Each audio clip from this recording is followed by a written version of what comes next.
بسم اللہ الرحمن الرحیم۔ کاش ہم نے حضور صلی اللہ تعالیٰ علیہ وآلہ وسلم کی باتوں کو اپنی زندگی اور اپنے نظام کا حصہ بنایا ہوتا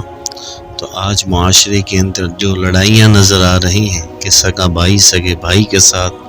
تعلقات بگاڑے بیٹھا ہے، دوست کی دوستی نبھائی نہیں جا رہی، دونوں میں پھوٹ ڈلی ہوئی ہے، ہمسائے کا دشمن نظر آ رہا ہے،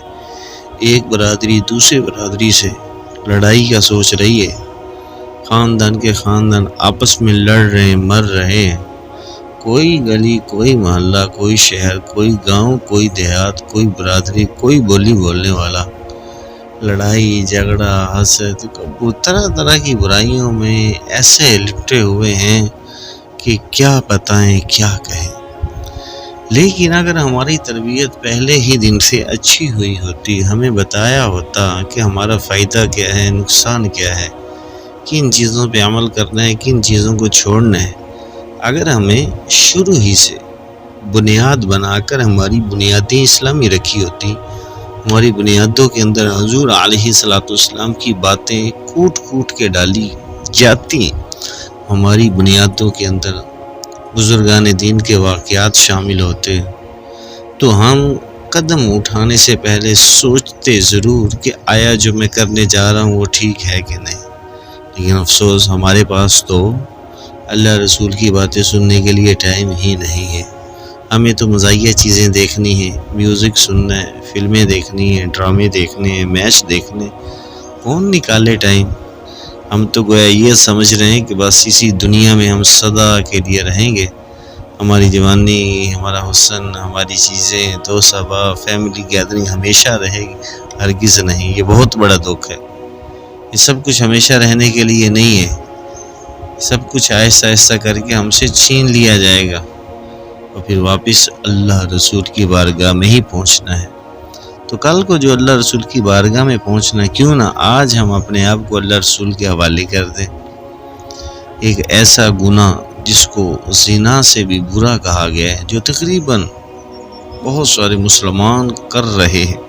کیا عام کیا خاص کیا معزز کیا مذہبی کیا مذہب سے کم محبت کرنے والے کیا نمازی،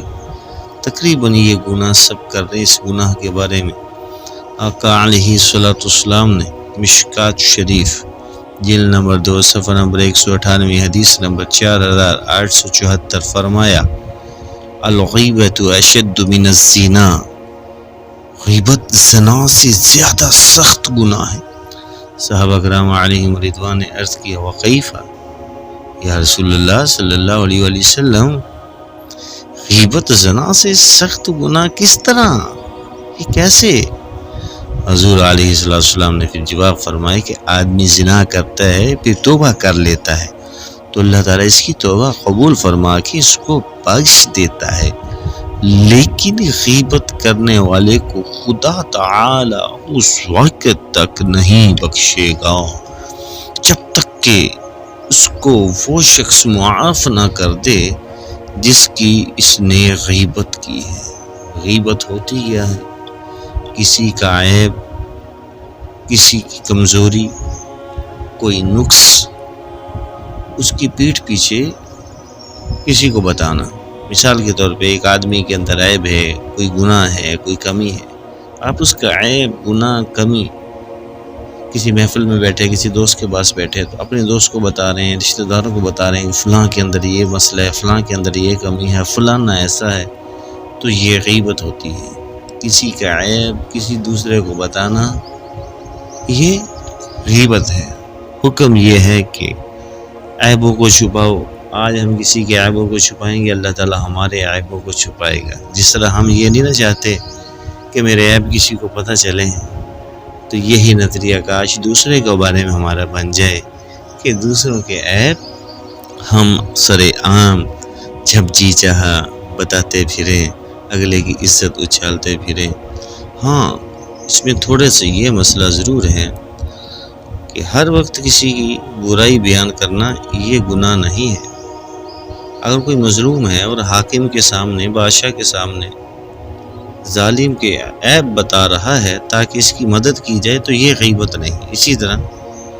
کسی شخص کو برائی سے روکنے کے لیے کسی صاحب اقتدار کے سامنے اس کی برائیوں کو ذکر کرنا تاکہ اس صاحب اقتدار اپنے روب دبدبے سے اس کو برائیوں سے روک سکے، تو اب اگر عیب بیان کیے جائیں گے تو یہ غیبت نہیں ہے۔ اس طرح مفتی صاحب کے سامنے فتویٰ طلب کرنے کے لیے کسی کے عیوب پیش کرنا یہ بھی گناہ نہیں ہے۔ مسلمانوں کو شر و فساد نقصان سے بچانے کے لیے کسی کے عیبوں کو بتانا کہ فلاں سے بچ کے رہنا، وہ جیب کترا ہے، شرابی ہے۔